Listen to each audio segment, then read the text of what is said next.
最近我刷到好多外地游客说上尾海景房才100多的视频，后来我自己上去各种软件查，没有想到居然是真的。淡季的话，非节假日、非周末比比皆是啊。今天我有一个本店，就给大家整理一条上尾的市区看海攻略，盘点每个景区的优缺点，怎么省时省力。首先就是金町湾了，如果你在上尾是想要住海景房的话，我是比较推荐这里的。从5星级酒店到民宿，一分钱一分货。记住淡季的话，单间100-200是最多的了，超过就被宰。我没有很建议，因为这边是景区嘛，普遍还是比市区要贵一点。而且金町湾的配套是比较全的，离市区打车大约15分钟，下楼就是免费的沙滩，离海大概50米。第二站的话，红海湾景区基本上都是不收费，但是会有停车费。离市区公共交通去的话就不是太方便，但是特别适合年轻人拍。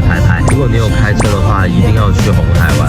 一整排的海边咖啡厅，各种风格超级出片。还有最近很火的济州岛同款的镜头海景街道，上个世纪的废弃古堡，以及中国观澜第一潮的巨大威力。最后一个我们本地人会去看海的地方，那就是市区超级长的海边街以及人造沙滩这一带。是没有任何景区配套，可能2-3分钟就逛完，但你可以感受到我们上尾真的生活。